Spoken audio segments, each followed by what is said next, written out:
மனைவி மீது சந்தேகப்பட்ட கணவர் மனைவியின் கழுத்தை அறுத்து கொடூரமாக கொன்றுவிட்டு தப்பியோடிய சம்பவம் அதிர்ச்சியை ஏற்படுத்தியுள்ளது.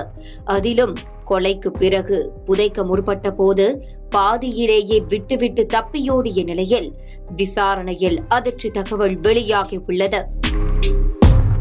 தூத்துக்குடி மாவட்டம் ஏரல் அருகே உள்ள சாயர்புரம் நம்மாழ்வார் நகரை சேர்ந்தவர்கள்தான் மரிய சாமுவேல், ஜோஸ்பின் தம்பதி. இதில் மரிய சாமுவேலுக்கு 60 வயதான நிலையில் ஜோஸ்பினுக்கு 57 வயதாகிறது. அத்தோடு இந்த தம்பதிக்கு 2 மகன்கள் உள்ளனர். அவர்கள் இருவருக்கும் திருமண நிலையில் மூத்த மகன் பெங்களூரிலும் இளைய மகன் தென்னாப்பிரிக்காவிலும் வசித்து வருகிறார். இந்த நிலையில் கடந்த சில தினங்களாகவே மனைவி ஜோஸ்பின் மீது சந்தேகப்பட்ட கணவர் மரிய சாமுவேல் தகராறில் ஈடுபட்டு வந்துள்ளார். இப்படியாக நேற்றைய தினம் இரவு நேரத்தில் இருவருக்குள்ளும் மீண்டும் தகராறு ஏற்பட்டுள்ளது.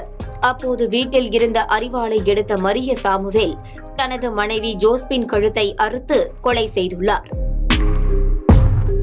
அதன் பிறகு அதிகாலை நேரத்தில் ஊருக்கு வெளியே உள்ள பாலம் வரை மனைவியின் உடலை இழுத்து சென்று அங்கு குழி தோண்டி புதைக்க முயன்றுள்ளார்.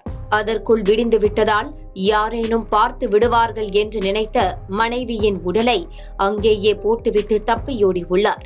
இதற்கிடையில் இன்று காலையில் ஜோஸ்பின் மூத்த மகன் அருள்ராஜ் தனது தாய்க்கு போனில் தொடர்பு கொண்ட நிலையில் அழைப்பை ஏற்கவில்லை. இதனால் சந்தேகமடைந்து தனது தாயின் தம்பியான ஜான் போஸ்கோவுக்கு தகவல் தெரிவித்து வீட்டில் சென்று பார்க்குமாறு கூறியுள்ளார்.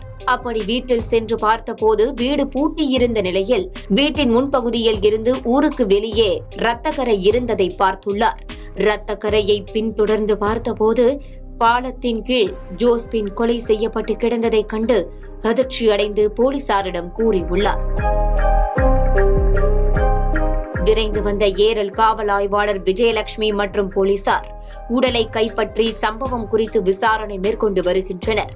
மேலும் இந்த கொலை சம்பவம் குறித்து கணவர் மரிய சாமுவேலை தேடி வருகின்றனர். மனைவி மீது சந்தேகம் ஏற்பட்டால் கழுத்தை அறுத்து கொலை செய்துவிட்டு உடலை பாலத்தின் கீழ் புதைக்க முயன்ற சம்பவம் ஏரல் பகுதியில் பெரும் பரபரப்பை ஏற்படுத்தியுள்ளது.